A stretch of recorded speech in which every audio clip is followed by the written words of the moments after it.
Welcome again to Big Trouble in Little Podcast. I'm Andy. I'm Chaz. Like nice coat, Scoob. I'm Joe Dubs. I'm Zach. This is the movie ranking podcast. We're ranking more Batman. We've ranked 4 Batmans in the past. Now we're going to rank 4 more. We're starting with Batman Begins. And normally I'd kick it over to whoever chose it, but we kind of came to the consensus that we'd just do Batman. We'd finish up Batman. Yeah. Yep. I mean, there's still a lot of Batman. Like, we still have the Adam West Batman movie, which I think... Nah. Okay. What's his nah? Did you guys watch any of the animated ones too? Did you guys watch Mask of the Phantasm? Oh, we did actually. Yeah. So we watched 5 Batmans. Oh, nice. That's the best one. But yeah, this is the beginning of the Christopher Nolan trilogy of movies. And honestly, I feel like I'd be insulting the audience by talking about this movie like I'm going to introduce it to any living person who has access to a podcast. Like, these are pretty popular movies. Mm-hmm. Yeah. But I posed a question in Facebook, which I stopped myself and said, don't answer it, wait until the show. I feel like this is probably the most either forgotten or just underrated movie. I mean, maybe that might be more of a conversation when we have Dark Knight to compare it against. Because when this movie came out, it was hot shit. Like, everyone was like, "Oh my god, they made like a good Batman movie." Joel Schumacher spinning in his grave, even though he's not dead. He was just making a Phantom of the Opera. That's all. That's right. Oh my god. Oh, I still have this. The timing's real. He's literally making Phantom of the Opera. There he is. That's Joel Schumacher watching Batman Begins. Christopher Nolan makes Memento, and they're like, "Hey, do you want to do something with all this brilliance you have?" And they're like, "Yeah, why don't I make a Batman movie that doesn't suck?" This movie is also in that weird spot where comic book movies hadn't exploded yet. It was getting there, and it's on the tail end of how they were treating comic book movies before. Because this movie had like a bunch of tie-in video games and like promotional stuff, and then it came out and it had this tone. And everyone didn't really know what to do with it yet. Like, this came out, and then, we got the other Christopher Nolan movies. And finally, people started viewing it more like an adult / man-child kind of thing to be into. Like, it's a serious movie. It's violent. It's, it's scary. But then there's little jokes. There's little jokes like nice coat. And there's backing into a compact space with a tank, and then I fucking hate that. That's the worst scene in this whole movie is the car chase with the cops, because every spoken line is a groaner and it's boring. It's like, oh, it's a car chase, and the stakes are just not that high. It's cops chasing him. Of course they can't get him. He's in a goddamn tank. There's no stress about it, and all the lines are just like, he's in a black tank, and everyone's going on the street. He's falling on rooftops. I don't know. It's stupid. I at the time I didn't think that. Like, I'll straight up say my opinion of this movie has changed dramatically since it came out. Because I did like it then. I like it now. But all the reasons I like it and all the things about it that I dislike have like flip flopped entirely. That's totally fair. That scene too, like I do respect the writing near the end where like Alfred's like, you could have killed someone. Thank God no one died and shit. Like, because at the time I was like, is that cop dead? Like, I thought Batman doesn't kill people. 100%. Yeah. Yeah. Like, drives straight over a police cruiser. It's like, those guys are just dead. And I love that he has like explosives on his fucking tank car, but it's only just to blow up fucking like wall of the parking lot thing, just so he could fly on top of roofs. And by the way, also when he goes on that one roof, I'm like, that car would totally like fucking fall through the roof because of like the slanted one. Yeah. I want to know why when he has to fire the explosives out of the car, why does he have to like move over and go into this little cubby hole? Yeah. It's dumb action movie comic book bullshit. You just press a button there. See, Michael Caine's Batmobile, just press a button and he just shot people with a machine gun. Yeah. Just saying, man. They were like, we're trying to sell this to the military, and the inside of it is all these like computer screens and switches. Like, I got bad news for you, and I have a lot of respect for people in the military. They're not all that smart. They cannot operate that. No, not talking about an Air Force piece too of equipment. Much. What is everybody's opinion? But also, like, this is more towards Zach's, since he, like, me and him read more of the comics, I think. Or do you guys read the Batman comics? Are you? Fuck no, brother. I was too busy playing football and getting laid. Damn, I take that personally. But I never really cared for Ra's al Ghul as a villain. Personally. Don't you mean Ra's al Ghul? They say it wrong. Yeah, it's Ra's al Ghul. They always say it wrong in this, and it bugs me. Ross. Yeah. Ross. No, stop. Shut up. Ra's al Ghul. I like him a lot in Batman the Animated Series, but that's kind of it. Yeah. Because he's I just like him. He's in good stories in the comics too, but like some of that gets convoluted later. It's just it all, it's creative license in comics. It's just what happens. Just when you're writing stories about the same few characters for decades, some of them are going to stink. Mm-hmm. Yeah. Everybody's got stinker stories or stupid fucking moments. It's unavoidable. So, see, I like Ra's al Ghul because I do too. Actually, I was going to say I actually like it. Yeah, so, a lot of when they get the stories okay. right. Like when they get the stories right, they do it to a point in this one. It's rushed, like because it's a movie and that's what it is. But he is a mirror image of Batman in one reflection, except for at least on the surface, because again, basically they want the same thing, but the means to get it is completely different. And he's a sociopath, but in the reality too is like it goes much further than that in the comics because I mean he's crazy. He's been around for hundreds of years, and I mean he talks in the movie about how like the League of Shadows have taken down all of these empires, and we've caused all of these things. And it's like it's not just that; like he's been there for a lot of it. But they don't dive into any of that with this because this is supposed to be a more grounded story. They're kind of avoiding the supernatural. This is like the same era where like Saw came out too. It's so like more gritty. grounded. It's not totally grounded. Oh, sure. I mean, there's still other stuff that's there, but it is. It's supposed to be a more like gritty story. Like that's okay. This isn't really here or there, but I hate that trope in storytelling where they're like, we've been around for centuries. We're the reason Rome fell, and we were at Constantinople, and we did this. That's fucking stupid. That's right up there with like aliens built the pyramids in terms of absurdity. Like it's so dumb. It discounts all these people throughout the history. It's just dumb. It's stupid. So you hate Sympathy for the Devil from Rolling Stones too, because he's like I was there. He was just there, but he didn't cause it. That's different. But he caused it. He's saying he caused it though. No, sometimes he influenced. If you're talking about the devil, then yeah, sure. That's a little different than a group Remember of the Twilight Zone? Remember the Twilight Zone episode? We're just gonna take every devil fucking thing and just be like, the devil is different. Give the devil his due. I'm talking about like we're an organization of ninjas. Assassin's Creed has that same kind of nonsense. We've been everywhere, part of every pivotal point in history. But, it's interesting for the sake of a story, but it's still dumb. But that's effectively ripping off a Batman story. Like Assassin's Creed's entire birth is just ripping off like part of the League of Shadows. I mean, effectively. Oh, I thought they made this up for the movie. Is this really what it is? No, this shit's been around for like 20, 30 years, dog. Like, it gets so much deeper than the comics. A comic has a stupid story element. I can't believe it. Yeah, yeah. But in fairness to that, it's a lot more interesting in the comic. No, it absolutely is. And it's not like as simple as, we sacked right. Like, I get what you're saying. That trope is very overused, and it's lazy if it's not done correct. Right. It's all they do is name stuff that you've heard of. It's name dropping, exactly. Like for the sake of like that's supposed to give you some type of impact. Mm-hmm. You've heard of London burned to the ground. You've heard of Rome being sacked. That's it. That's the only reason. You heard of 9/11. What I will give you one thing that I think that gets faulted in this movie too is like they build that whole thing up that like they've been around doing all that the whole time, and then they drop the whole thing on you that they're part of the reason that Gotham is the way it is.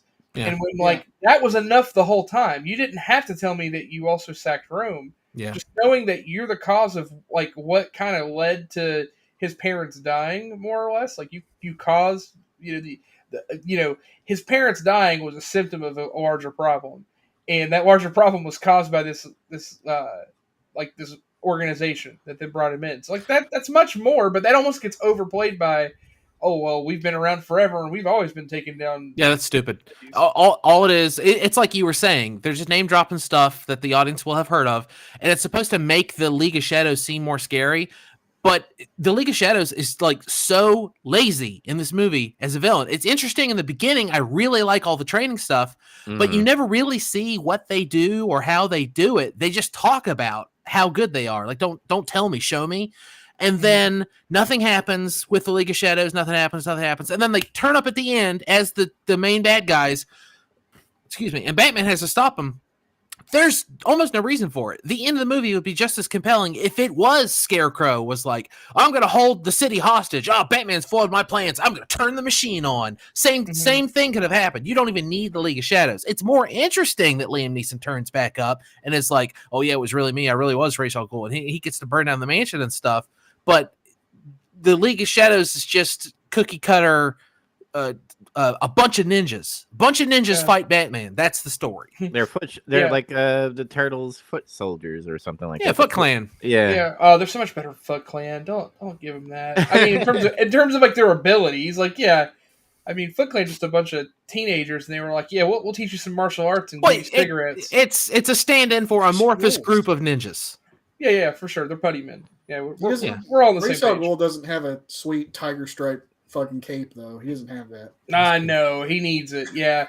So something that kind of be cool with this, and of course, like we, as pretentious as we can sound, we can write Batman Begins to be better. But like just playing off of what you said, like you can make Scarecrow the main villain here, have the whole thing play out the way it does, have him seemingly catch him, and then find out toward the end, oh wait, I didn't do this on my own. Something bigger's coming. That bleeds into being the next thing, and right at the end is his mansion's burned down. He finds out it was Ra's al Ghul. Ra's al Ghul leaves him there to die.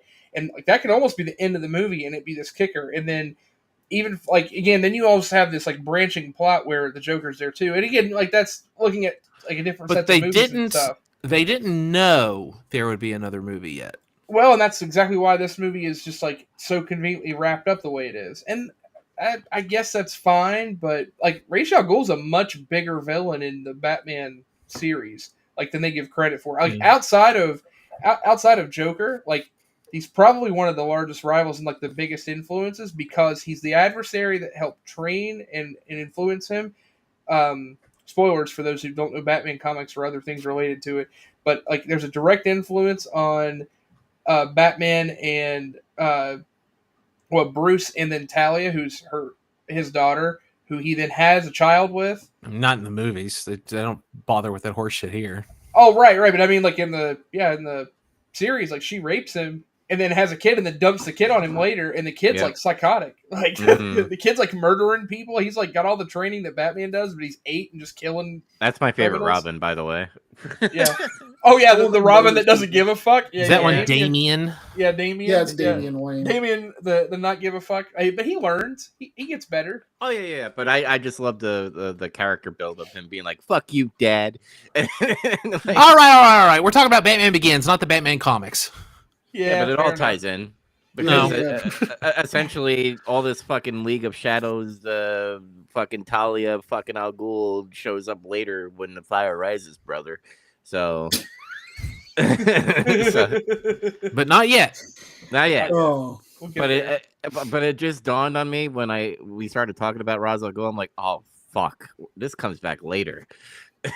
And like the last movie tries to tie everything up, but we'll get there when we get there. How does look? I'm really proud of everyone so far because no one, and don't take this as an invitation to do this because I'm going to tell you why. I'm really proud of everyone for not doing the Batman voice so far because everyone has an imitation of Batman in this movie, and it was a huge topic of conversation when this movie came out because a lot of people hated it and some people tried to defend it. But everyone tends to do it in a yell, and it's not a yell. It's just like a talk. Well, it's a low growl. Yeah. Well, that's the second movie is when he's yelling all the time. Yeah, right, yeah. It's not this movie. It's the second one when it's bad. This one's okay here. He's all right. Like so you don't mind it in this one. Yeah, this one's kind of reasonable. good. Yeah. Okay. I don't know what happened in the direction where they told him like start shouting everything. He shouts some like when he's interrogating the crooked cop. What was his name? Flass. Flash. Yeah, he's swear to me, stuff like that. Like there. Yeah, but he's actually yelling at a guy. He's yelling at a guy. Yeah. His normal conversational voice turns into that though at some point, and I don't understand why they did that. By the way, he's the motel manager from Memento. If anybody wanted to know. Oh, Flash? Oh. Yeah. Huh. Oh yeah, he is. Son of a bitch. It's true. Mm-hmm. He sure is. Next episode, I am going to be doing Batman voice because there's a favorite scene where he says something that I laugh about. But this one's kind of like tame. No, my favorite Batman voice quote is "Swear to me." That's the best one in the whole trilogy. Just swear to me. Oh yeah, because he's like, I swear to God, and he's just swear to me. Yeah. Yeah. But he also when Rachel gets poisoned and shit, and I guess is about to die because they say she's gonna permanently be brain dead or something like that. Where he's like, Rachel, and he screams it in the Christian Bale voice, obviously being Bruce Wayne because he cares about Rachel. By the way, Katie Holmes, best Rachel. I'm just pointing it out there. We'll wait and see. We've only seen one so far. Yeah, it's not like she's in a crazy long series. She's only in 1.5 movies, so. I mean, everybody's seen this fucking trilogy. If you haven't seen this trilogy, what are you doing with your life? Well, but we can't discuss the whole thing yet. Yeah, we got to stretch this out for 3/4 of a month. Dubs might be onto something about this being the forgotten movie because we're already trying to jump ahead. No, that's the thing. There's a lot to talk about in this movie. All right, I want to talk about some of the more nitty-gritty stuff before we get into the story and what is right and wrong with it. Is Christian Bale good Batman? Yeah. Follow-up question: is he a good Bruce Wayne? He's an okay Bruce Wayne. He's a good Batman. Yeah. I think he's a good Bruce Wayne. He's an okay Batman. That's I kind of agree with that too. Wow. Right down the middle then. One thing that always kind of bugged me about him as Batman was, to me, he just seems like a guy dressing up to be Batman.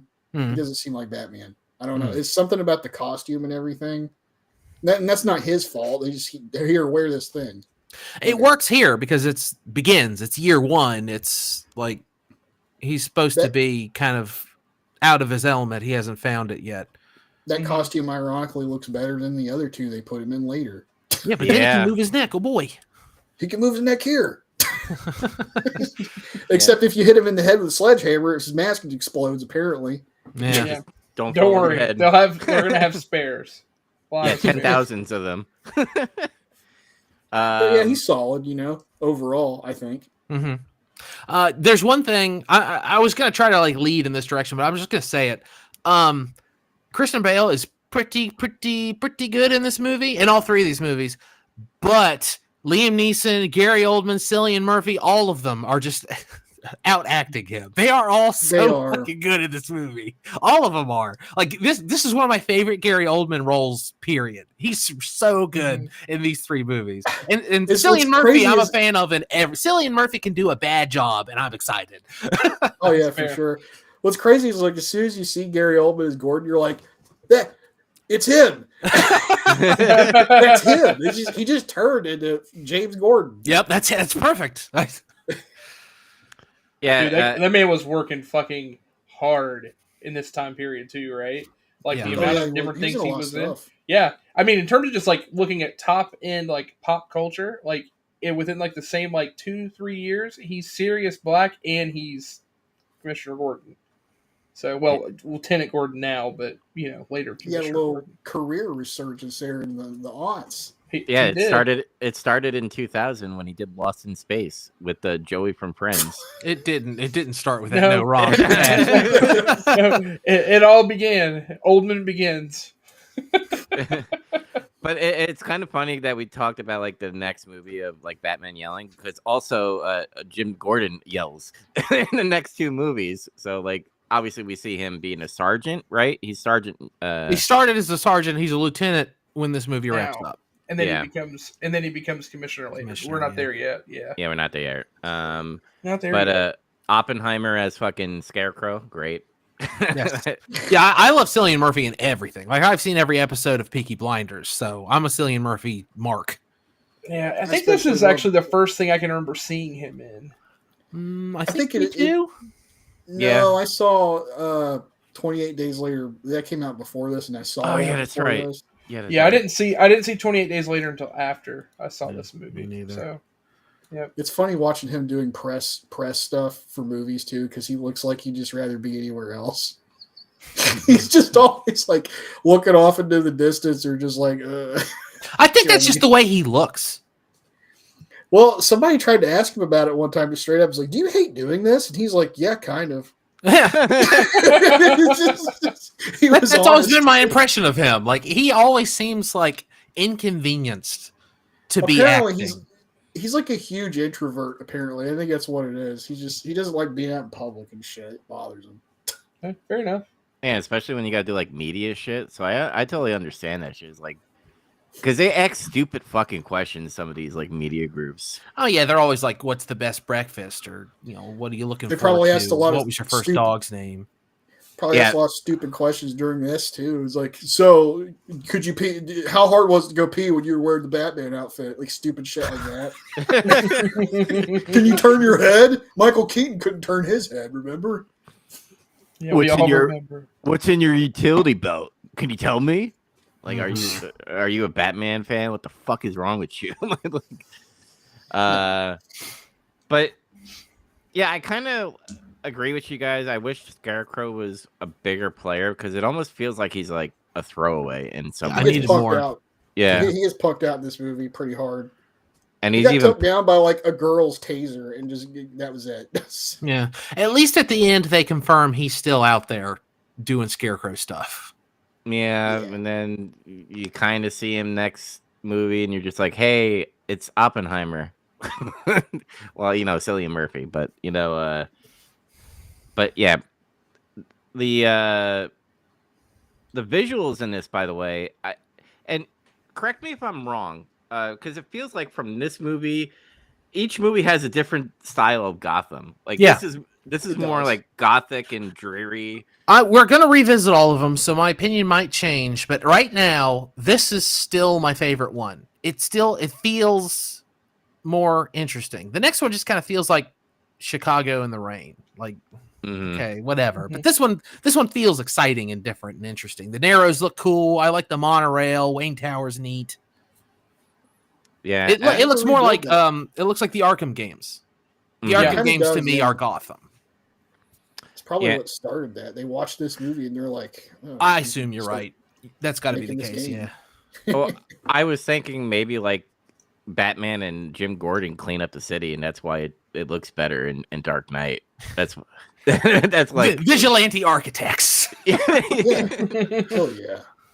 I need to get into that field. We talked about the car scene. Oh, I brought it up in the Facebook chat. I said, I wish Christopher Nolan did like a James Bond, because there's like shades of James Bond in this, like the whole Lucius Fox being like Q a little bit, being like these are the gadgets and stuff. The car scene, him doing like espionage shit where he's like has the bat hearing device where he's like hearing. I like that part a lot. It's really minor. He's like screwing around with his little microphone thing, and it has that antenna, and it's raining, so he tries to put his hood up, and it like catches on the microphone antenna, and then like on the next scene he's designing the helmet, and he puts the antenna into the ear of the Batman cowl, and it's like, oh, that's really clever, like movie making. He doesn't go to Alfred and say, oh, the antenna's catching on my hood, I need to make sure it fits in something. No, we're going to have to design. No, they just show you, oh, Batman had a problem, and then he worked it into the costume he's designing, and then he winds up with what we all know is the Batman outfit. That's cool. I like that. That was an instance where they told. And it feeds into the utilitarianism of these three movies, I guess, like all his stuff and everything. I could have used more of that, because there is still a lot of, we'll have to order 10,000 of these so that we can hide it. We'll get this from China. We're going to get this from somewhere else. And the first time you see this movie, I was impressed with, oh, they thought about that. That's interesting. And he goes and talks to Lucius Fox all the time, and he's like, oh, I'm base jumping. I need to get some fancy stuff or whatever. That stuff in hindsight is a shame. It's all dragging the movie down. And if you like that stuff, this isn't an assault against you, but there's so many really interesting things in this movie, but then every once in a while it has to take a break to be a comic book superhero origin story for that stuff. Mm-hmm. I don't know how you guys feel about it. I don't know if you love like when they're driving the Tumbler around in the warehouse or whatever, but it's just I'm bored. Like I want to get back to the story. Sorry, Zach, before you go, I just want to bring it up. Like when Rachel got infected by the thing, like Batman literally says she doesn't have enough time, but that car ride was like fucking what? At least 15 minutes, like 20 minutes.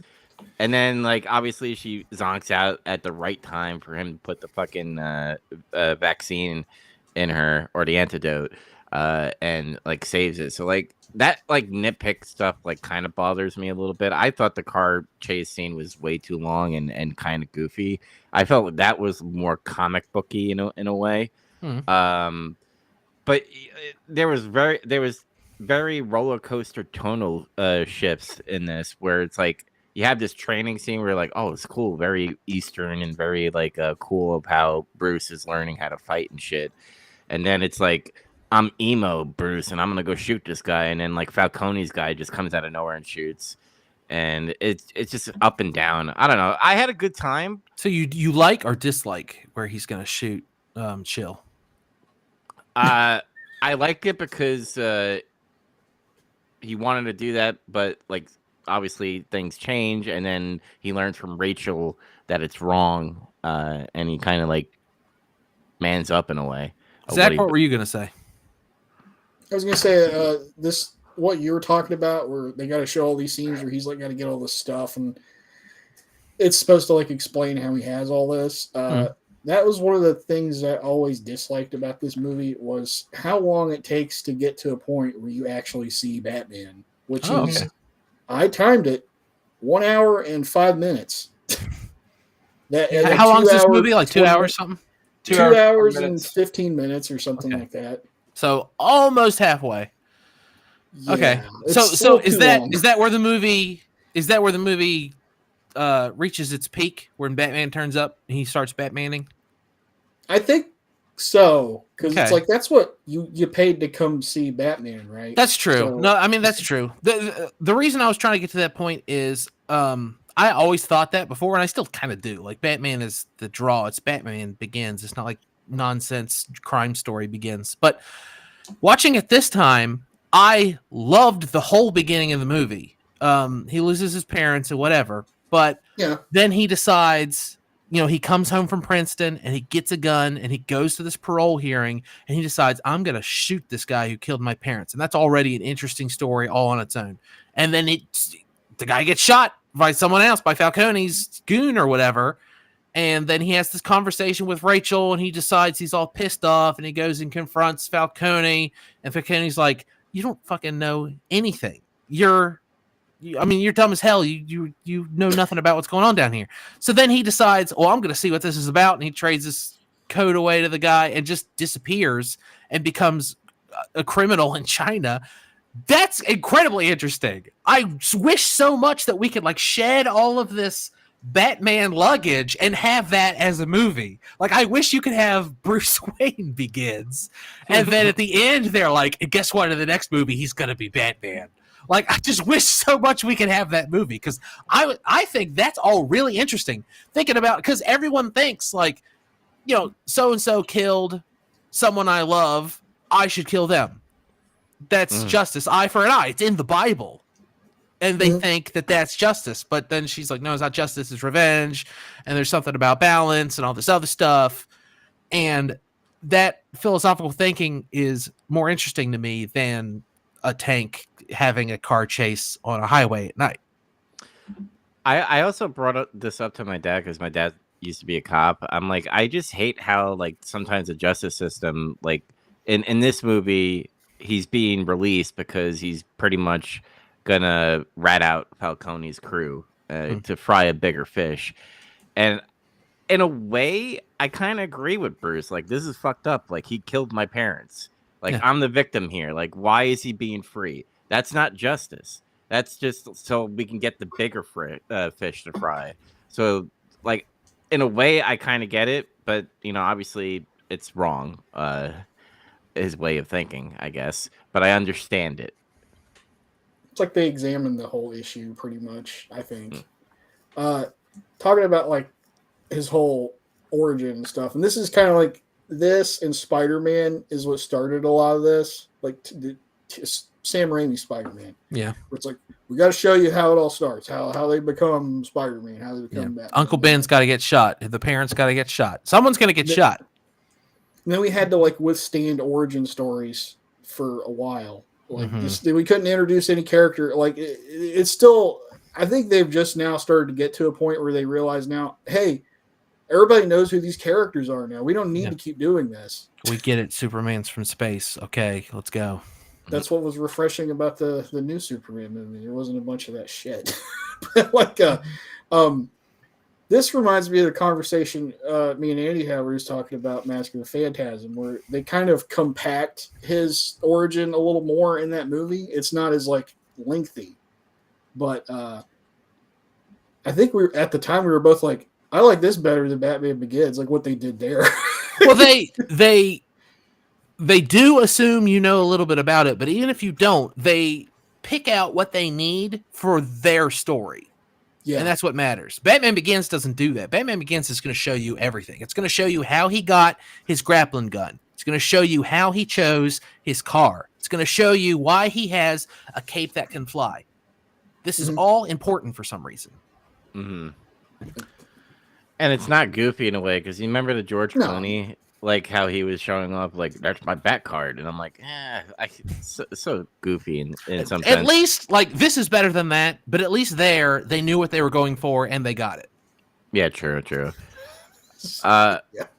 Without, like, the animated movie that you guys were talking about, I think that Christopher Nolan does the origin well of his parents dying. Because if I remember correctly, all the other movies, it was, like, flashbacks. Like, yeah. This is better. Like, sorry to step on what you were saying, but like in 1989, you do see it and you understand that that's his motivation. But this one does it, and then it has all that baggage of the guy getting paroled and stuff. Mm-hmm. That's interesting. Yes. Yeah. And what do you think of Thomas Wayne, by the way, for the very short lines that he had? It seems fine. He was okay, other than I think the ridiculous death scene. Yeah, that's the only thing. When he gets fucking shot, and he's just very calmly, and he's very steady voice and everything. It's okay. It's okay. Afraid. Yeah. It's like you're dying in front of your son. He's like 9 or something. I don't know. I was like joking around. I was like yelling at the TV. I'm like, "It's your fault, Bruce. You gotta be fucking afraid of bats." How come he was like, okay, you can have the wallet, but he crossed, taking the necklace was crossing the line. No. I think it's more he pointed a gun at his wife and he kind of freaked out about that. Yeah, I think, and he jumped, and then he caused the guy to like jump to shoot, and the guy at that point it's like, well, can't leave her alive either. So, nope. I guess so. I don't think the guy was like a hardened criminal. I think he was a panicky, jumpy, like, he's desperate. He was on a bean.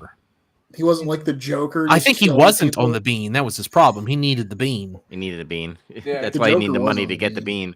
Yeah, that's what it was. He was beanless. Mm-hmm. The ending with the train, which I thought was cool, but it felt rushed in some way. Like, you have Ra's al Ghul that was at the mansion. He fucking burned it down. I did like the scene where Alfred is like, you did all those push-ups and you can't fucking push that the thing off of you. That's funny. That was one of the few genuine chuckles this movie got out of me. A lot of the stuff that had to do with Michael Caine was actually funny, and I think half of it was just because it was him. Yeah, Michael Caine is really great. Like, he has a genuine charm that will elevate just about any line. Mm-hmm. And then it just rushes to the scene where they're at Arkham City, and the train scene, and I was like, it just ends, and I'm just like, okay, it's comic book shit. Yeah. They had to have a big dramatic, like dramatic. That too, like big thing at the end. Something big had to happen, and that's a shame. Like, it doesn't. I understand why it's necessary. It's a great, big, expensive, multi-million-dollar Batman movie. Of course, that's how it's going to end. But that wasn't my favorite part by a lot. Like, I liked all the other more interesting stuff. How much cooler would it have been if he would have had to fight Scarecrow and he turned up on that police horse and they had like a fight in like the fog or something? I don't know. That'd be cool. I'd like that. Yeah, that would have been good. The thing with the microwave always bugged me too, because I'm like, it's bullshit. I'm like, you kill everybody if you use something like that. Yeah, what is? I mean, I know it's just kooky comic book science, so of course it's not real. But they're like, it uses concentrated microwaves to evaporate water. It's like, yeah, it doesn't like evaporate blood cells. Like, yeah, why is everyone not dead as hell? Yeah, it doesn't make any sense because if it evaporates water, the body is 70% water. Yeah, that thing's killing every living thing. It reminds me of really. Oh, go ahead, Dubs. It reminds me of like an Adam West type of fucking shit going on with like the technology. The Penguins developed a gun that makes water turn into ice. Whoa, something like that. But I was gonna say, what this reminds me of though is the episode in the Batman animated series where the Scarecrow is poisoning the water supply in Gotham, and it was like. It even made more sense in the cartoon version, like the way it was done there. I don't think they ever watched that. I mean, I don't know how they came up with this plot, but I'm not a plumber, but shouldn't the water be like fucking splattering out of that pipe?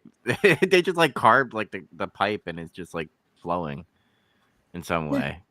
I don't know. I've never cracked open like a foot tall line or anything. You know what's even dumber about the story? I just now thought about this. You know what's even dumber about the great big bad's plan in this movie is it's just the plan from 1989 Batman with extra steps. Because in that one, because I was just thinking, it's aerosolized. Why don't they just put it in a blimp or balloons? Wait a minute. I stole my balloons. And then I thought that's what they did in the other. They're doing that, but with extra nonsense. They could have just had a Thanksgiving Day parade. They could have just had a bunch of police zeppelins, like in the animated series. Filled them with the stuff. Is Christopher Nolan like a? I mean, I know he did the Batman movie. Yeah, no, just kidding. Whoa. He didn't write it, I don't think. Is he into like Batman at all? Because like I feel like I hope so. He made 3 movies. Yeah, I'd hate for him to be like, I fucking hate Batman. This is so stupid. I'm gonna ruin this franchise by making it shitty and gritty. Every day on the set, $1 billion. Yeah, every day on the set, he's like, God damn it! I wish this was Spider-Man. Yeah, why can't we have Batman be in the beginning of the fucking train? Like, God damn it! I wish I was making a Booster Gold movie. This is fucking stupid. Booster Gold.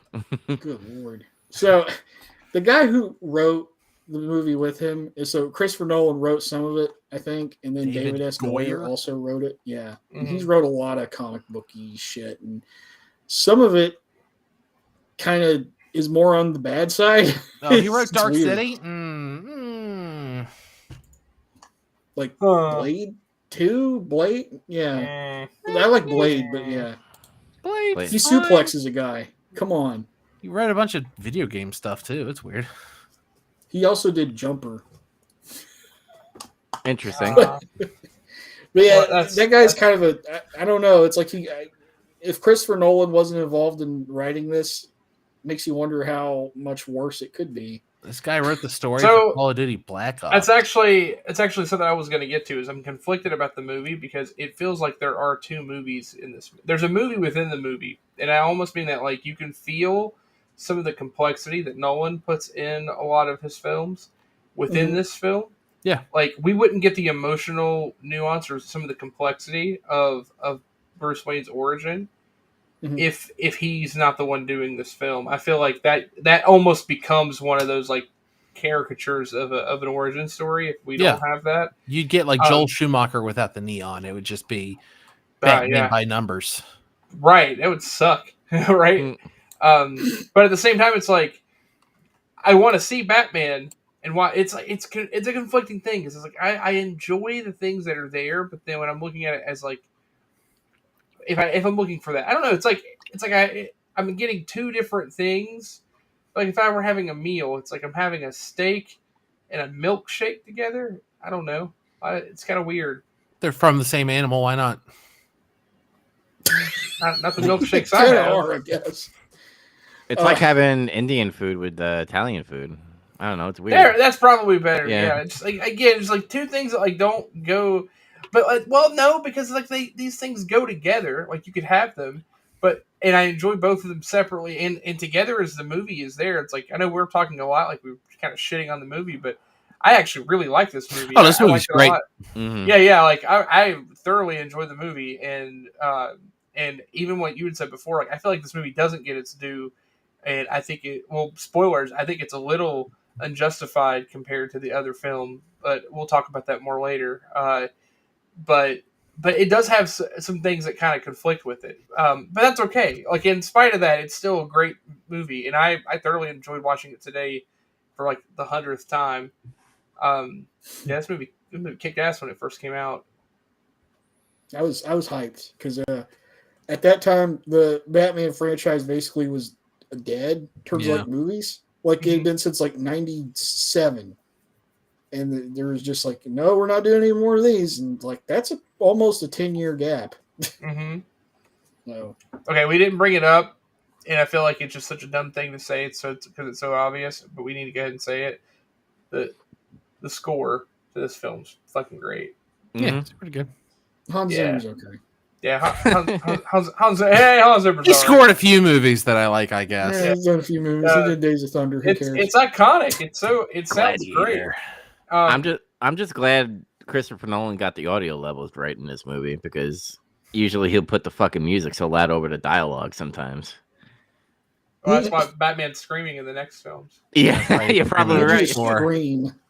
You're not going to hear it, but Heath Ledger never screams. Mm-hmm. Yep. Ho, ha, ho, ha. And the whole world loses their minds. The Lucius Fox thing, I want to bring this up because maybe I missed something. The CEO fires him.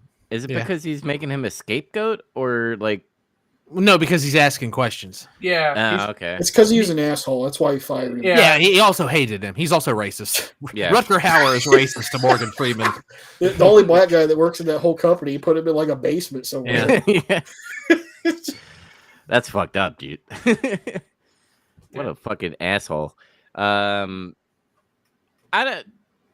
don't like Bruce Wayne being a fucking womanizer. I don't know why. Like, that's him being a fake billionaire. Yeah. He's literally told people are going to question why you're Batman, so give them a reason to not worry about that and go act like an asshole. Yeah. Yeah. So if you're just like, there's no fucking way he'd be Batman. Have you seen him? True. Okay, I get it. Yeah. I've seen different takes on this. So I've seen some people like say, "Oh yeah, that's how it should be," and Dubs, that's kind of James Bondish, actually, him being a fucking womanizer. Yeah, that's right. That's another fucking thing too. Maybe not buying hotels and shit, but like whatever. When that happened, by the way, I was like, bullshit. Like there needs to be lawyers involved. You can't just give the fucking dude a check. But I digress. Yeah. Now when you got fuck you money, you can do whatever you want. But I've seen some people like, oh yeah, I like this, and then I've seen some people say to them this comes off like he's trying too hard to not appear to be a weirdo. I don't know. It's okay. I kind of prefer. I'm biased, but I prefer the old take of he is kind of a weirdo, but he doesn't let you know how you don't totally understand how much of a weirdo he really is until you get to know him. Mm-hmm. Which is like the old Tim Burton version. Yeah. I mean, that's perfectly fine. Batman's like the best autism hero that exists. By the way, if you didn't know that, Batman has autism. And that version is the most autistic. Yeah, no, that's for sure. I really like it's Japanese. How do you know that? Because I bought it in Japan. Just like the delivery of it is like pretty good. But I don't know. I do really like Christian Bale as Bruce Wayne because you get a little bit of that American Psycho flavor to it. A little and it works really well. I like the two girls sitting on each other's laps in that fucking convertible. I was like, that Lamborghini, yeah. This was probably his breakout movie in terms of getting more popular, I think. Because before that, I mean, he did American Psycho, and he did like mostly like cult movies, like Equilibrium and shit. But he wasn't like, you know, he wasn't really over to the audiences yet. Yeah, after this, then it's Terminator Salvation, right? Yeah, that's the movie he did after Dark Knight. Yeah, that's true. Yeah. Yeah, but he started getting into more movies after this, bigger ones and shit. Mm-hmm. Another nitpick thing I want to like talk about, like when Ra's al Ghul burns down his mansion and shit, and then like at near the end, Bruce and like Alfred is talking about building in a mansion near the southwest wing where his Batcave is. I kept on thinking, like, does he build his own Batcave in some way, or is he having workers go down there and just be like signing NDAs to not say anything? This is just me, like he does it. Oh, yeah. He just goes down there and starts fucking. Well, it's an excuse to like order in a bunch of like equipment and material, and it all just kind of disappears into the budget of rebuilding a mansion. Mm-hmm. Yeah.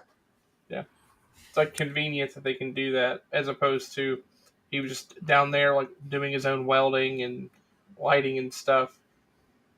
Yeah, because that has to take time, right? All that. No shit. doubt. Yeah, of course. Yeah. That would take a ton of time. Like him, like designing his suit and his little fucking batarang and stuff. It took time. It takes me a whole weekend to like fix my front porch. Like, I don't know how he's doing all this, but he's more motivated than I am. Yep. I guess, like Chaz said, he has fuck you money, so he has like nothing to do. He doesn't have to worry about going to sleep to like wake up for work, essentially. Exactly. He's got fuck you money and autism. He's gonna get it done. He's gonna get it done. Anyways, like I recommend this movie. You know, I love Christopher Nolan and I love the trilogy. I think I'll have a lot more things to say as far as The Dark Knight Rises, because I do have a lot to say about that, but we'll get to that eventually. Yeah, no one's ever had a lot to say about that movie before. We're gonna be breaking new ground next week, kids. Well, that's the Dark Knight. I'm talking about like oh. Talking about that one. I just did the Bale another voice we can all do loudly into a microphone. Yeah. What about you guys? I'm guessing recommend. Look, if you are somehow someone who has not seen this movie, if you have not absorbed this movie through cultural mitosis at this point, go watch it. It's great. Do you think there's a Joel Schumacher fan being like, this fucking trilogy sucks? Yes, 110%. There are definitely people who like the Adam West Batman and who kind of liked the Joel Schumacher stuff who do not like the Christopher Nolan movies. I like that you had to put it in a group and say kind of like. That like nobody can just genuinely. Yeah, no one is like, yay, Joel Schumacher. They're all like, oh, okay, yeah, you tried. I see what he was going for. There is one soul out there who grew up and unironically their entire personality was Batman and Robin. Yeah, it was that film, and they walked out of this film going, well, there was no fucking bat nipples in this movie. I want my money back. I had a fight with online with somebody like that before. They exist. There you go. Yeah, it was years ago. About the nipples? About like more or less. No, about how much they love those movies. But why they're allowed to love something. It's just No, it was more about his criticisms of other things. I morbidly enjoy Batman Forever, but it's out of like how bad it is. Yeah, go back and listen to our thoughts on those movies. I think they still ring true. Yeah, I bet mine echo a lot of the same. I bet it was exciting because Zach had he teased us for years about, he's got opinions on Batman Forever and blah blah blah. We said, well, fine, let's fucking find out, buddy. And then it ended up being like one of our best episodes. So yeah, he was right. Yeah. I want to shout out our director, and this is just for jokes, by the way. Uwe Boll, make a Batman movie. I'm kind of curious how you would do it. Please. Why? How would that happen? How would they give him any money to do that? How would they allow it? How would they not have him secretly assassinated by Warner Brothers ninjas? Because he's going to box everybody. Not these ninjas, he's not. Andy, what's the next movie? I don't know. Something to do with Batman? Yeah, is it? Batman 1966. Let's go. Batman Continues. That's what they should have called it. By the way, before we move on, I also recommend this movie. Thanks for running over me, Dubs. No. Oh, I did. I said both of you guys, and I assumed that we all just recommend it. No, I was actually going to tell people to watch Batman Forever instead. No. I'm just It's not even a funny joke. We're gonna watch The Dark Knight. It's one of the most popular movies. He died. But it's one of the most popular movies of all time. It's in the IMDb top 10. It's in the Letterboxd top at least 100. It's in several lists. It's the top of most comic book lists. I don't know. I feel like we would be like, we're gonna watch Citizen Kane next week, and everybody would be like, that's fucking stupid. And we're like, we're gonna watch The Dark Knight. Everyone's like, yeah, Dark Knight. Dark Knight. Maybe. Probably. Yeah, I mean, honestly, it's a good movie. There'd be some weirdos out there that would probably listen to us talk about Citizen Kane, but yeah. Yeah, I like that movie. But no, I really hope that when I revisit this movie, because I've seen it several times like everyone else. When I revisit this movie, I have some kind of a new epiphany to discuss with you guys next week about it, because I'm always wary of discussing over-discussed movies on here, and this is one of the most discussed movies of this century. I mean, people still dress. Like, I literally saw someone at the zoo this past weekend still dressed as the Heath Ledger Joker. People still do that, yeah. Like, it's almost 20 years, and someone's still like, no, this is my whole personality. The Joker's my personality. I'm so crazy. I'm unpredictable. I'm going to make this pencil disappear. All right, but yeah, that's what we're watching next week. Make sure you go watch it. It's on HBO Max, and I'm sure it's other places. I don't fucking know. Now we're going to talk about post-credit scene. Dubs, do we have a bumper? Yeah, still no sound, so just bear with me. Just watch the visual.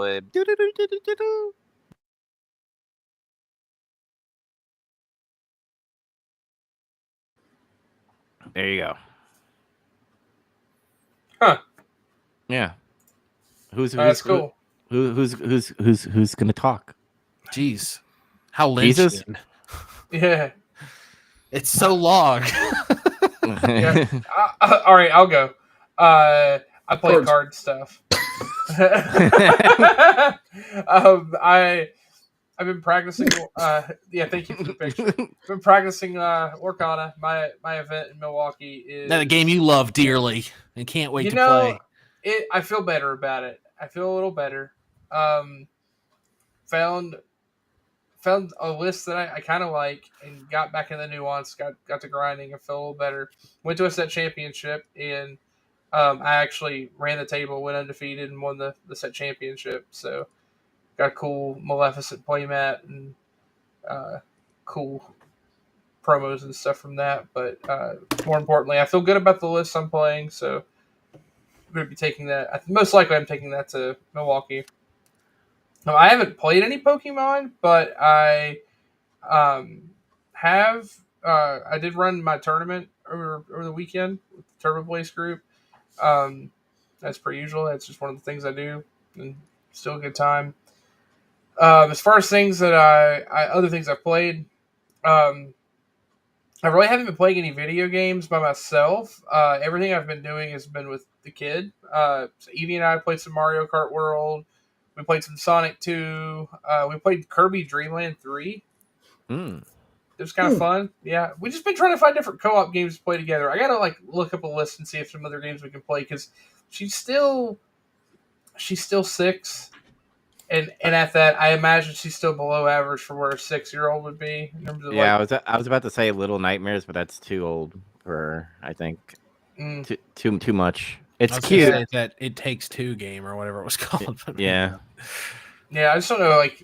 Like Donkey Kong was great because it was like the perfect Sonic and Knuckles or Sonic and Tails type of thing. Because I said she can do stuff, and she actually did help me a lot. Like there's things that that's having the second player that was really helpful for. But she's not she can't get us all killed, right? So Donkey Kong was like the perfect co-op thing. I'm trying to find another thing like that. Bless her, she does not have the co-op stuff down, or the coordination stuff down, right? Like she's still trying to look down at her controller to figure out what button she's got to press. She can't run and jump at the same time. Like we're struggling. And I don't know how much of it is I just let her try to run to a brick wall over and over. Like for me, when I was a kid, that's what I did. I just ran into the brick wall until finally I got over it. And I was like, you only had access to one game for the weekend, and then you had to return it Monday morning. Yeah. I'm just gonna beat this game up, I guess. Yeah, exactly. So like for me, it's like, okay, I'm beating Sonic 2 or else, and it was hard and beating I get really Bubsy frustrated. 2, I guess. Right. Yeah. So like finding a way to but once I guess like that's the way you get hooked into the games, right? You get that dopamine surge of like getting across that hurdle. So I don't know if that's gonna work for her, and like generationally, that's not a thing anymore, right? Like now, I mean, again, we have plenty of games that do that still, but there a lot of the most mainstream games like are giving kids like these like rush little surges of that dopamine. You don't necessarily need to like overcome a specific obstacle or coordinate. It's just different ways to get it, and that's not a bad thing. It's just it's different. So No, it's a bad thing. But I'm hopeful she'll get better. We'll keep playing. I finished up the remainder of the Bleach 1,000-Year Blood War when I was trying to like catch back up. So I finished part 3, so the last part should be out soon. But still been watching Parks and Rec with the wife, and then another show that we just started. We just started the season 1 of The Sandman on Netflix, which is I watched 2 episodes. It's interesting. I don't really know much about that story, so I'm coming into it blind. I didn't read any of it, so It's a weird one. Yeah, it's pretty odd so far from what I watched, but it's been good. Like just kind of seeing where it goes. I think it came out during the pandemic. Sandman, right? Yeah. Yeah, I think the first season came out like in that time, and then season 2 came out not too long ago, and I think it's renewed for a 3rd season. That's surprising. I thought it got like bad rep, like it was like too slow or something. I don't know. I haven't, like I said, she was like watching it. I was like, I'll watch it with you. And its writer got canceled. Oh yeah, Neil Gaiman. Yep. Yeah. You almost said Gaiman. Yeah, he almost did. not the game man. Yeah, but that's all I did. Okay, well, I'm going to go next because I didn't do much, and I can probably segue, and it's something Zach will talk about. Of course, I'm still trucking along on Big Trouble Rips. At the time of us recording this, today was my 99th consecutive morning recording Big Trouble Rips. So tomorrow is episode 100, sort of. Anything special? Yes. Gotta do something big. I'm going to open a pack of cards from the year 2000. I'm not going to tell you what that means. Oh, shit. Maybe lower your expectations. We're not opening like Fossil or something. It's you got the McDonald's pack. Destiny's, holy shit. We're opening something in my budget range, but it's something fun. It's the 100th. Again, I have more than 100 episodes, but this is the 100th time I've done it in a row every single morning. So if you're listening to this on a podcast thing, it was a month ago. So go watch it. Give me a subscribe. How do you feel, by the way, of hitting 100 in a row? I'm really proud of myself for sticking with it. There's been a lot of stuff in my life where I've been trying to have a routine recently, and it's part of like a morning routine, and it makes me feel good about the day. Like I do that, and there's a few other like my breakfast and like the stuff I do first thing in the morning. And I'm kind of proud that I stuck with it, and it's neat doing it 100 times. I've gotten really efficient at editing them. Like, nice. I can record and have an episode posted in less than 10 minutes, and it's really satisfying. That's cool. I like when you put the prices, and especially with the Gundam, and you have the little sound bite that goes, "It's a Gundam," and then so I dig it. I got all my nice little sound effects. I got a pool that I pull from for certain things. I need to have more diverse Pokemon sound effects. Right now, it's just some of the Game Boy sounds. I need to do something cooler. But yeah, proud of that. Go check it out. Other than that, more card stuff. I played Gundam card game, locals. I'm getting better. I went 2-2 at this last one. That's my best record so far. And that was my new deck. That was play testing purple and blue, which I'm liking to play a lot.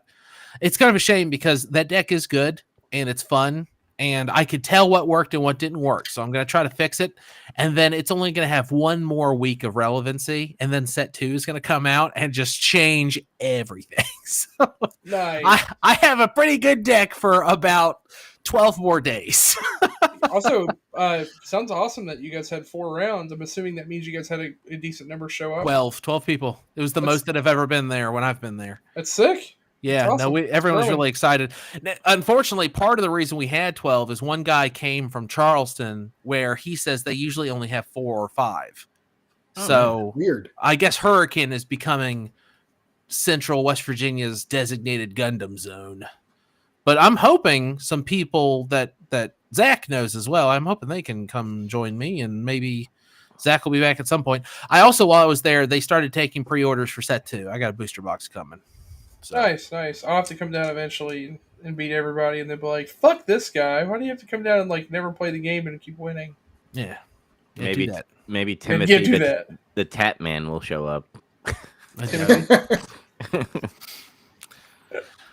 Speaking of Gundam, I started and then finished G-Quux. It's only 12 episodes, so it's not like a huge deal. That show is tragic to talk about because it is gorgeous. God, the animation's so honking good. I love it. I like the music. I love the intro song. I love the outro song. I love a lot of stuff about the story.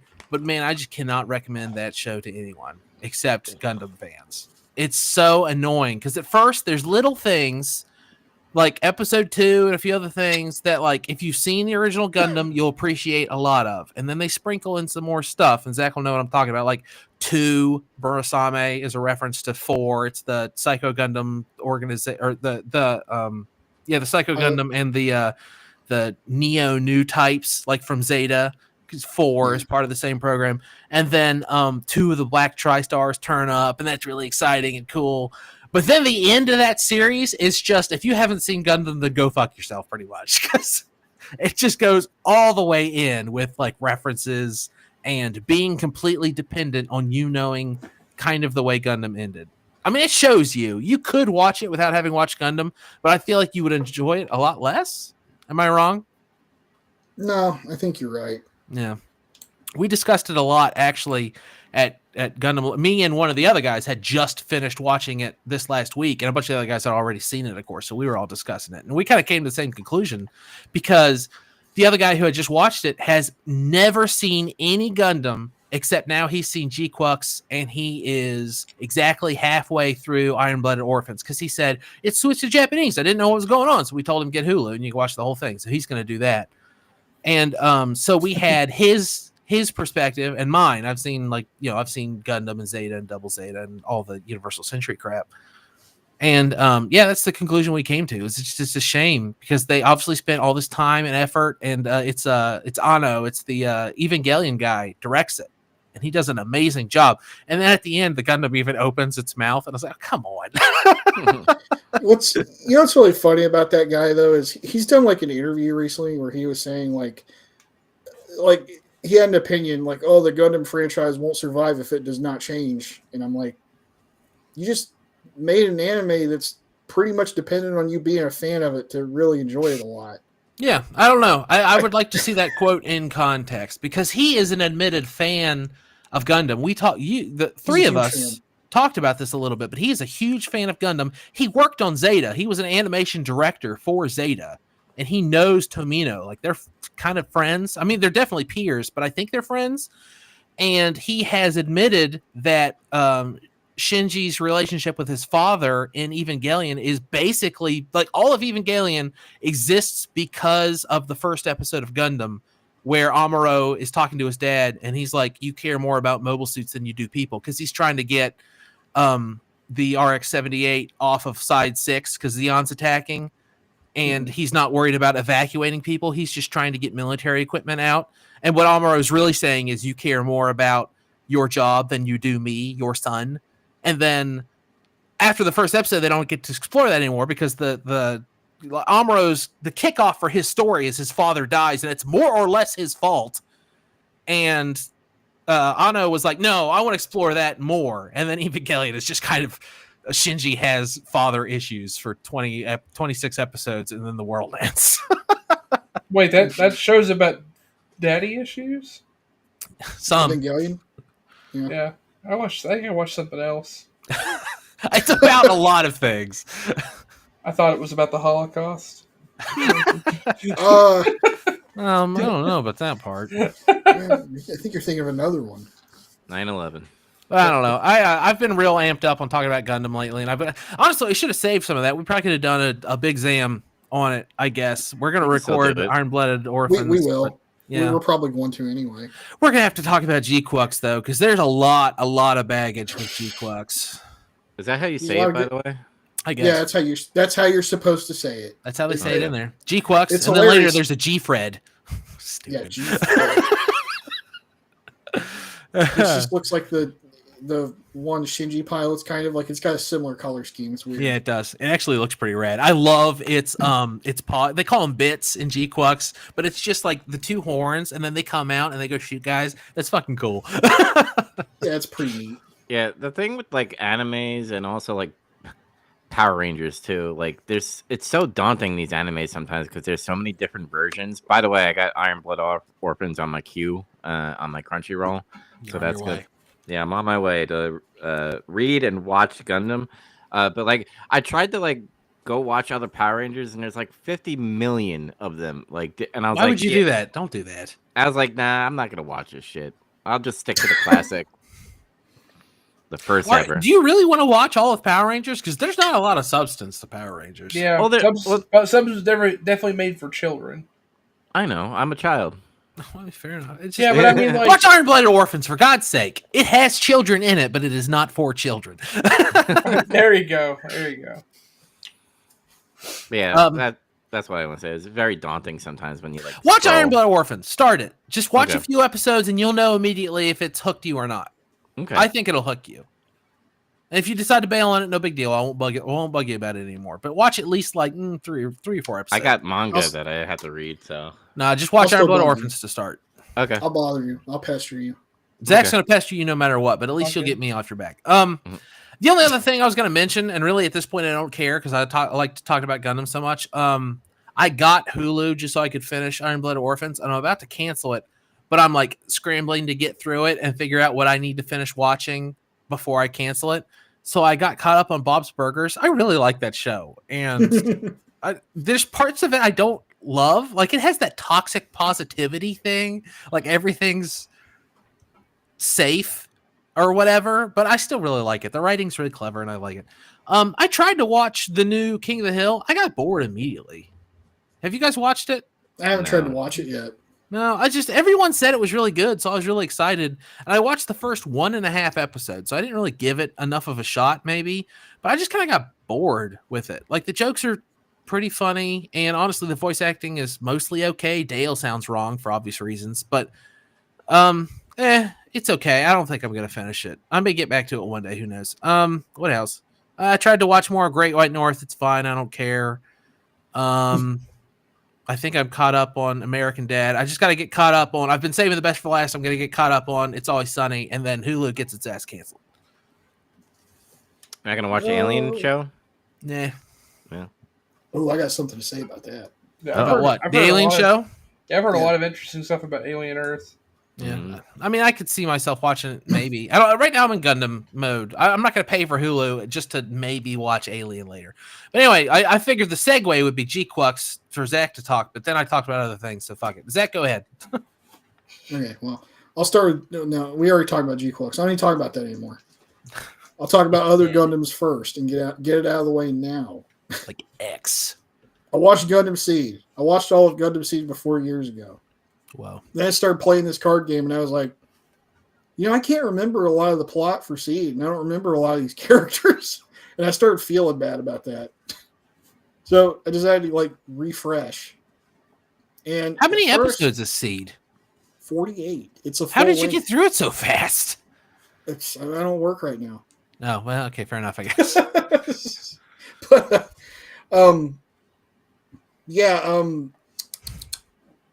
at first, real quick, is Seed Destiny something completely different? It's a continuation. Oh, okay, because a recent announcement for Gundam was that Seed Destiny cards are coming next year. Take that for what you will. I don't know how to feel about that yet. I haven't watched it yet, but okay. At first, I was like, I think I'm liking this a little bit better than I did initially when I watched it. And then time went on. and it got to a certain point in the story where I was like, oh, I remember why I had the thoughts I did about this now. So you don't like it?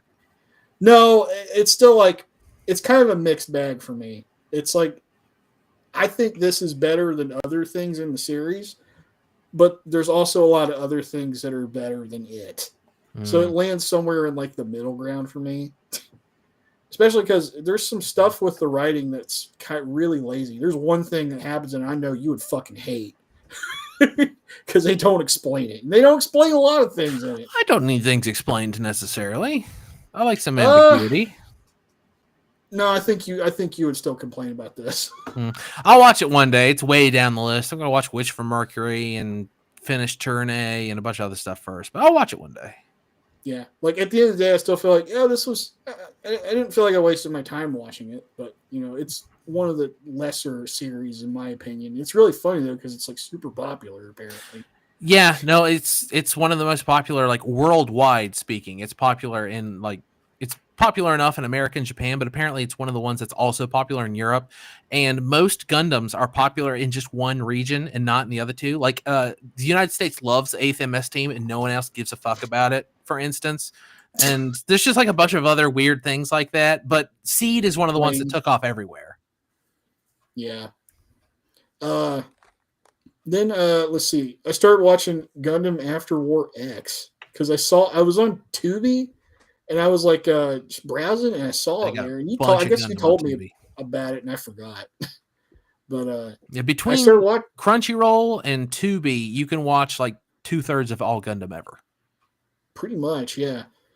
But I started watching it and I'm like 5 episodes in. It's pretty interesting, actually. Like, at first I wasn't real sure how to, I was like, I don't know about some of these other ones that I know nothing about. So I feel like if I've gone this far in my life and I still don't really know anything about them, I don't know. But I think I'm going to stick with it. I'm interested in it. It has really cool, that mid-90s animation style, that early mid-90s animation style I really like. That's the sweet spot. I love that stuff. Where it has a texture, you know what I'm saying? Yeah. It's look. On film cells. Yeah. I love that stuff. And the music's pretty good too. But I don't want to get too far into it, other than I love the setting. It's different because it's kind of like a post-apocalypse Gundam. I know you just started it, but any thoughts on what you're going to do after that? No, I don't know yet. Okay. Just because the other Gundam that will be included in this next set is Gundam Age, and it's apparently kind of short. So I was trying to think if I didn't want to maybe try to watch that, but yeah, I'm like, I think I want to watch something else after I watch something really obscure, because like I watch something big and mainstream, then I watch something really obscure. So I might keep that pattern going. It's time for a rewatch of 8th MS Team. That needs to be our big Sam big episode, because I have a lot to say about that show. Yeah, well, you don't have to convince me to watch it again. You might have to do some convincing to get me to watch Miller's Report again, but the rest of it I'll watch anytime, anywhere. We gotta watch Miller's Report to bitch about it, though. I know. God damn it! What a fucking spoil. The other you guys should watch it too. You should watch 8th MS Team. We'll browbeat him into it eventually. It's only 12 episodes. I'm gonna do Iron Blood Orphans first. That's what I was gonna start with. Mm-hmm. I watched Alien Earth. I've been watching little bits of it here and there. They drip fed that series like on streaming, so you couldn't get all of it at once. And it's pretty good, I think. You think? I don't know. Some people are like really positive about it, and I kind of don't really get why exactly. Because to me, it's like I'm trying to think about how to put this. I feel like it's a show. Like if the writers who wrote this were people that used to hang out in comic book shops and talk about what they would do in an alien setting. That's what I feel like this is. Oh wait, brother, because I got a lot to say about comics when we get to it.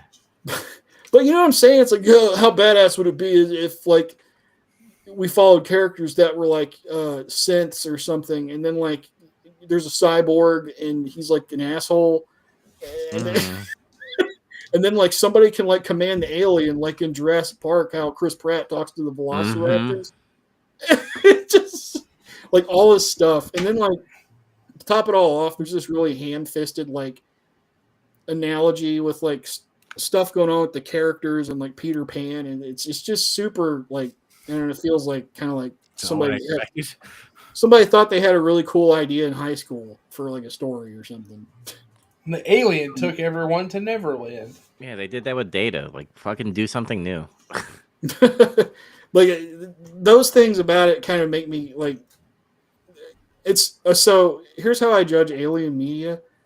Alien 3 is the bar. You have to either reach, you jump, you pole vault, and you either hit that bar, you don't clear it. But if you clear it, that's cool. It doesn't matter how high you cleared it.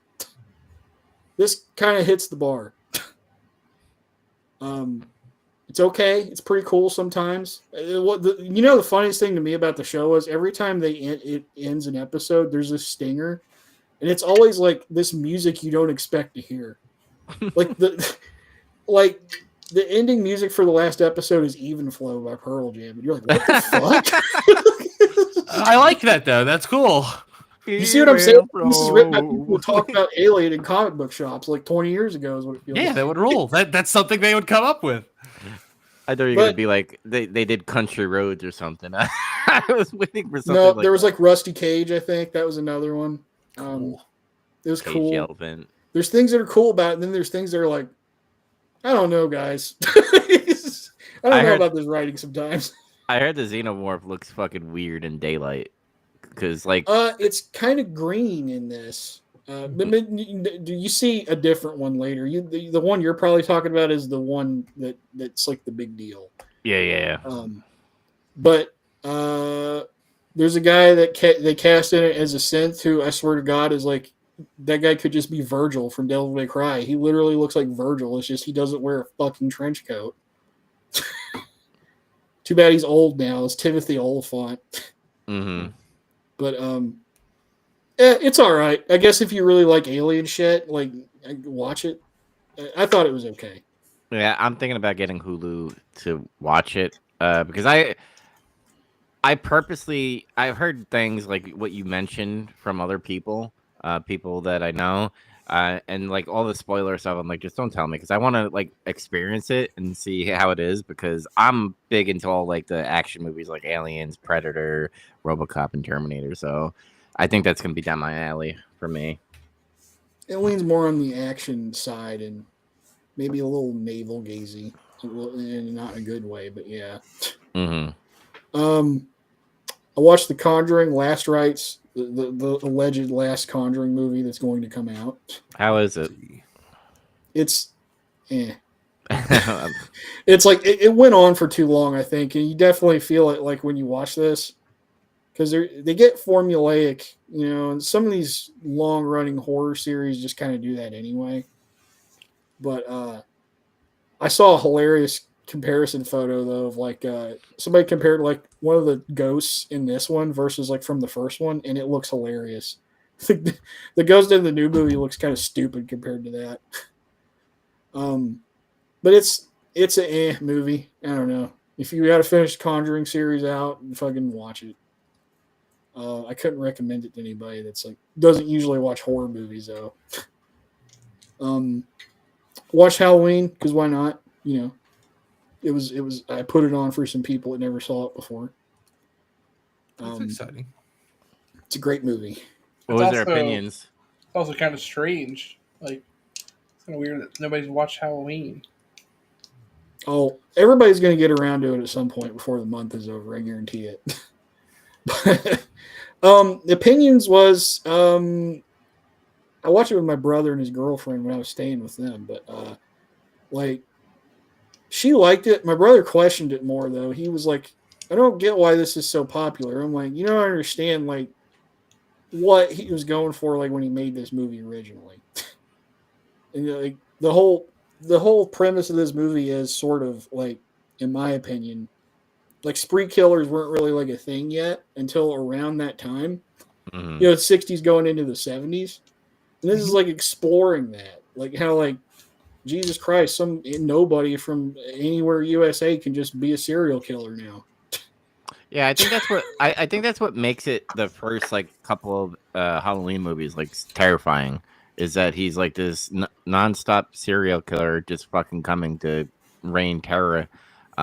It does get goofy later on when like literally head gets cut off and all that stuff, but we get it. They want to milk it, but that's what I cherish about all the slasher films in the beginning, because it's very grounded until later on when there's like depending on what we're talking about. Yeah.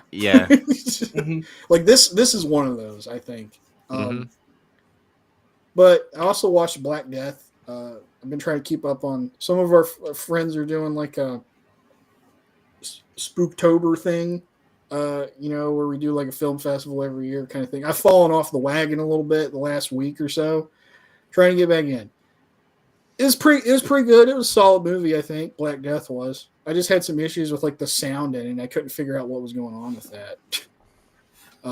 It's like, I don't know if their equipment sucked or it's just a bad transfer. The sound in it sucks, except for like the music's fine.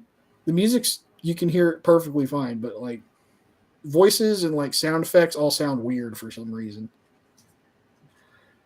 Other than that, I played more FFT, Final Fantasy Tactics. You gotta get through that. I love it. I love that game. You could just that's a desert island game for me. That's it. It's all good. Well, Dubs, tell us about comics. Yeah. So New York Comic Con happened, and they talked about it. No, I didn't go to New York, but I watched it. A bunch of YouTubers talk about it. I missed New York Comic Con, one of my favorite cons. Anyway, comics are doing this thing where I guess they're running out of stories, so they're just like, fuck it. Everything's gonna cross over at this time. So eventually these books. Exciting. Eventually this is what's gonna cross over. In the top right, Annabelle is gonna be Sub-Zero, and that's all I'm aware of. I see Red Sonja. She's really skinny in that. Mm-hmm. And you got Homelander from The Boys in the background. And then you have Annabelle in the top right, speaking of The Conjuring. And Elvira's over there with a boob reduction. And it's Vampirella. Vampirella, I'm sorry. Still stands with a boob reduction. And then who's this teddy bear with like a fucking like salt like that? What is that? It's circular saw. It's a teddy bear version of Breaking Bad. No, it's actually a teddy bear version of Dexter, the serial killer. The fuck? Yeah, why are both of the women anorexic? That looks really weird. That's why I was saying. Why can you see Red Sonja's ribs? That girl's got meat on her bones. You can't draw her that way. Mm-hmm. Otherwise, how does she fight anybody? But the thing is, like, DC's having a crossover, and Marvel's also having a crossover. Like, you had the Predator versus Marvel. You had Godzilla and fucking Spider-Man. I'm just like, so I went to the comic book store today, and I bought 3 comics compared to what I usually buy, because I'm like, I don't. These are all just like one-offs in some way, because like they're all gonna go back to their fucking universe, and it's just gonna be boring. So I had to pull an audible because I was buying way too much, like usual in my hobbies, and backlogs started to happen. So I did a executive decision, and I'm gonna have limited single issues that I am gonna run. I'm still gonna do the Batman. I always mix up, not Zack Snyder. Scott Snyder is the writer of the Batman one, and he's also doing the KO event that's happening. The KO event is like a Mortal Kombat with superheroes. So it's like the Mega Universe versus the Absolute Universe, and they're having like a it's a tournament. It's Mortal Kombat versus DC Universe again. Yeah, and they have to play by Warner Brothers rules. That's why they call it KO. I was about to say, nobody gets KO'd in Mortal Kombat. They get fucking killed. The KO killed off for real, permanent. Killed off. So, I think what I'm gonna do is I am gonna buy omnibuses and go read old shit. So I'm gonna get like the Golden Age, the Silver Age, and pretty much try to collect all that stuff. Really? Yeah, because the new ones, like DC is going in the right direction, but I feel like they have to get past this crossover event to actually do something, and hopefully after that crossover event, it's going to be good. This kind of speaks to like a bigger issue in media in general right now, where everything has to be a fucking collaboration for some reason. Everything's collaborations. Well, it's Magic's popular. It's kind of fucking aggravating. Oh, that's the problem. People spend a lot of money on it. Magic did a couple little sets that had like other properties in it. It sold like gangbusters, and now everything is Spider-Man followed immediately by Ninja Turtles. I blame Fortnite. You might be right. A giant collaboration in the video game. That's all it is. I mean, even back in like the 80s and 90s, it was like Marvel, Secret War. Oh, all of them go to space and they team up and they do stuff. And Spider-Man's black now. Oh my god! Like it was a big deal. Everyone, because if you were reading only Thor, or you were reading only Spider-Man, or you were reading only X-Men, suddenly all those people have to buy the same book. And while they're reading that book, they're like, you know what? This Captain America guy's all right. I might see what his adventures are like. And then they sell more books. I'm not talking about that, though. I'm talking about crossing over completely different intellectual properties. Okay. Yeah. You're talking about Michael Myers versus Spider-Man. Yeah, I'm talking about Xenomorph versus The Question. Like, yeah. The Joker gets beat up by the Ninja Turtles. Yeah. That would actually be kind of funny. That'd be really cool. Yeah, like recently I read the Power Rangers and Ninja Turtle things, which is it captures the character's personality. So like it has good dialogue, but at the same time I'm like, these all should be one-offs. It should just be a one shot and just like, but they have a whole run. So that means there's going to be like possibly 10 issues of this bullshit. And when I mean bullshit, I'm like, I still dig it in some way, but it's like, come on, guys, like come up with something new. Stop doing all this crossover. But I digress on that. I did want to talk about Event Horizon comic. It's actually fucking pretty gory, and they kind of continue about how the gravity drive is like literally hell, and they elaborate on that more.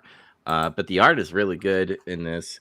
I dig it a lot, and I want to talk about Marvel Knights. It's their little universe that they're doing with the Punisher. What do you see on his shirt? I see a skull. Yeah, that's not a skull. It's a pumpkin. It looks like a fucking pumpkin to me. Kind of does a little bit. I see it's a weird looking skull. Everybody's got to change up the symbol. Batman has to be a rectangle. Punisher has to be like a pumpkin carving now. Mm-hmm. So I picked up this comic because I was listening to a podcast. Their podcast is called The Comic Book Club. And I don't know if I got swerved by one of the hosts. So spoiler alert if you guys are going to read it or something. So 1, 2, 3. All right, I'm going to talk about it. So in the podcast, he goes, I really didn't like that the Punisher killed a family, because that's how the Punisher became the Punisher, because someone killed his family. And I'm reading it, right? And I get to the end, because throughout the story, this like Mexican cartel captures Frank Castle, and there's this like big goon guy called El Zombie, and he had like some demon eyes, and he's like very, very strong, and he beats the shit out of fucking Frank Castle. But at the end, it's not Frank Castle killing the family, it's El Zombie killing the family. And I'm just like, did I get fucking swerved by this guy? Did he not read the comic? So maybe he misspoke, or he is a poser, like you're saying. Yeah. But I wanted to bring that up, but I'm enjoying it. Like, this also has good art as well. I don't know any of the artists, so I can't really compare, and I don't want to like look stupid as I say their names and be like, yeah, this is great. The artist guy's name, here it is. But I really dig it. But that's all enough comic stuff. My main thing is I'm going to limit the runs that I want to keep. So it's going to be like Transformers, Batman, Superman. I'm trying to see what Spider-Man I want to do, because I got the Amazing Spider-Man Torn, which is a story about Peter Parker in love with Gwen Stacy or fucking MJ. And I'm just like, why? Why is this a thing? But I guess we'll see. Yeah, he's torn on who he wants. Go with Gwen. Felicia in this equation? What the fuck kind of question is this? Yeah, where's Black Cat? Fucking go with Black Cat. Just fuck Mary Jane and Gwen and just go to Black Cat, please. Yeah, fuck all three of them. Yeah, at the same time. Make Peter Parker gay. Who cares? I think I did that. I want him to be gay with himself. I want him to have. Oh yeah, with Ben, whatever the guy's name is, right? Yeah. Ben Riley or whatever. It's like, is that incestuous? Maybe, I'm not sure. I think it is. It's a masturbation. That's fucking. Yeah, I guess it's masturbation. Yeah, it's not even gay. Yeah, it's not even gay. You can fuck your clone. That's the name of the story. Not even gay. Spider-Man. Not even gay. We did it. It'll sell millions. It even rhymes with one more day. I love it. It's also a better story. It just is. They did make Peter Parker a cuck, by the way. Like Mary Jane just like fucked another dude, and she was. Are they together? Yeah. Oh, so she cheated on him? That's where Spider-Man stories are at now? Yeah, essentially. Well, then why is he in love with Gwen Stacy if he's together with Mary Jane? This is another story. Like, for God's sake. This is the amazing Spider-Man in another universe. This one's the miraculous Spider-Man, and that one's the spectacular Spider-Man. And it's superior Spider-Man. Like just think about like Gundam. Okay, yeah, actually, that makes sense. He's like, this is so stupid. In this one, he's a child soldier, and in this one, he's a fucking space wizard. Just imagine his suit is a mobile suit. Yes. Yeah, Iron Spider, that's right. Mm-hmm. No, actually, isn't there like a manga Spider-Man or something? There's like a mech in it or something. There was. Okay. Yeah. I don't think it's continuing or anything. Zach, the Spider-Man where Doc Ock like switches his conscience into Peter Parker and Peter Parker. There you go. I recently went into my collection and I pulled it out. Like, oh, this shit. I just kept on reading. I'm like, why did this become a thing? Because like Spider-Man kills everybody essentially. Because who writes those? I forgot the dude's name. Dan Slott. Yeah. I think he grew to like hate Spider-Man because he was like a guy. That story's bad. That's a shame because it actually sounds fun. Oh, I didn't think that story was bad. I thought that arc was kind of interesting. It gets silly. It gets silly later. Like it starts out pretty cool and interesting, but it like over time it degenerates into bullshit. It was so outrageous that like it even reached like non-comic book reader me, and I was like, that sounds weird and interesting. Like they did something creative. Good for them. There's this whole thing. Like I seriously have a theory though about Dan Slott hating Spider-Man, and he just like punishes him in his writing a lot. And now I think that's spread into Marvel editorial. Like Peter Parker has to undergo humiliation rituals in like every story. It doesn't matter. Well, he's always had a hard time of it. Like, there's having a hard time, and then there's like embarrassing somebody like repeatedly. It's like, I remember Doc Ock when he's in Peter Parker's body was excited to fuck MJ. Essentially, he's when's like, the last time he got anything good? I mean, that dude's had a bowl cut since the '60s. Like, whose fault is that? That's his fault. Fuck you, Stan Lee. He has the same origin story as Lex Luthor. He like walked in front of a bowl cut beam, and Spider-Man like accidentally hit the switch or some shit. I'm ruined. No, my hair. So me and Zach, I think we could talk about this. We played Battlefield 6. Okay, we did play that. I forgot to mention that. When it launched. You guys played it before me. I fell asleep one day and then woke up and you guys were like done and shit. And then I played the next day with you guys, and man, that game is so much fun. It doesn't feel like they built a game around pros. It feels like they're just like, here's a fucking battlefield. Here's guns, here's tanks, here's jet fighters. Have fun. And if you can fly them, have fun. Yeah, yeah. But I just been sniping and painting targets, and I just love not being yelled at for kill death ratio. The only thing you get yelled at is when you're the whole team is snipers and we're all on top of roofs and not getting any conquest flags and stuff, because that does happen. That's what always makes it so hard for me to play that game, because everyone thinks I'll be the guy who only does this other. Don't worry, guys. I'll have the airplane. I'll be the sniper. No, guys, we need to go capture points. That's the whole idea. And everyone wants to be, I'm the special guy who doesn't do that. Don't worry, guys. I'll support you. It's like, you're not supporting me. You're off trying to get kills. You're worthless. Yeah. Yeah, but I had a bunch of Battlefield moments where I actually put a C4 on one of the jets and then did like a kamikaze thing into that fuel map where like the fuel tanks will blow up. Mm-hmm. So I did a kamikaze on the fuel tanks, and the fucking explosion was fucking huge. I mean, the thing about jet aircraft is they explode without having C4 on them. I don't know if you knew that. I know, but it made the explosion like way fucking bigger, and especially with the fuel tanks and shit. Like it actually lagged my PS5 because of how many pixels were fucking going off. I was like, oh shit, I broke my PS5. Just deletes everything.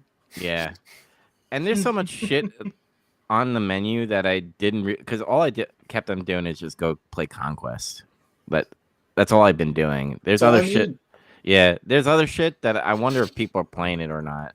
I know they have the portal thing where you can create maps, but I'm not a good map creator person, so that doesn't fit me. Yeah, I've been playing that. I watched Mr. Robot season 1. Have any of you guys watched Mr. Robot? Has Rami Malek. Yeah. Yeah. It's fun. Have you ever watched the show Dexter? Mm-hmm. I've not watched iRobot, or Mr. Robot, but I watched Dexter. So imagine Dexter if he was a hacker and didn't kill anybody. He just hacked them. It seems like much more ethically reasonable than murder. Yeah. Well, he actually does it for a good reason. I've been hacked. Oh, my system 32. No. I might as well be dead. So what's really silly about my this JPEGs is he is trying to bring down a corporation called Evil Corp, which that's the name of the corporation. Evil Corp. Yeah. Okay, go on. Sounds like an 8-year-old wrote it. Okay. And he's a schizo, and he sees hallucinations, and how he stops seeing those hallucinations is he sniffs morphine so he can numb himself, and then he goes into a different person and hacks people. But it's a wild ride. Like I haven't been swerved in the show in a long time, and I was like, whoa, what the fuck? And it ended good, but I got sidetracked by comics, and I haven't seen season 2 yet. Maybe it's for the best. I liked it. Right. It's down my alley. Other than that, I think that's it. I got schoolwork to do. That's what I've been doing. Did my first assignment, and the teacher hasn't done anything yet, so I win, I guess. Maybe. You win. I win. Hey, did you learn anything at school today? I won! Well, what's really pissing me off so far in the class is like the first 2 lessons, I already know it. And I'm just like, because the first one is oil, which is observation. I already forgot the acronym, but the show and tell stuff. I'm like, you said you knew it. What's the acronym? Go on, smart boy. Yeah. Learn us something. Fuck you. Show and tell. Showing and telling is trying to describe things without pretty much telling everything. But yeah, I digress. Take us out. Okay. Well, that'll wrap us up for episode, what is this, 339. Wow. Don't forget to, I'm sorry, you gotta watch more Batman. I know it sucks. I know every Batman movie's a total piece of shit, especially this next one. But go watch The Dark Knight, and we're going to talk about it next week. Make sure that you follow us on iTunes, Spotify, Google Podcasts, all the podcast stuff. Follow us on YouTube. And for that matter, follow all of our solo stuff. Big Trouble Rips and Fire Blaze. What's it called? Chaz, help me in here. Team Turbo Blaze. There you go. I knew there was Blaze in it. Dubs, you doing like an Instagram for comics seriously, or is that just for fun? I'm gonna try a different way because I'm getting no hits at all on Instagram at all. I mean, it's pissing me off. It's not always what it's about. Yeah, but I want people to my thing is I want interaction. That's why, like, with the podcast. I want people to fucking say shit. So well, just get on Rumble and review only Republican comics, and you'll do great. I don't even know what Republican comics there is. Me neither. I don't think that's a thing. You know that stuff from Eric July. Yeah, you got to review that. Yeah, there you go. The Ripperverse. Just review all that shit. Go in there and start reviewing that shit. Yeah, you'll piss everybody off. But anyway, I guess don't follow Dubs on Instagram and follow Zach on OnlyFans. Thanks for listening. No. No.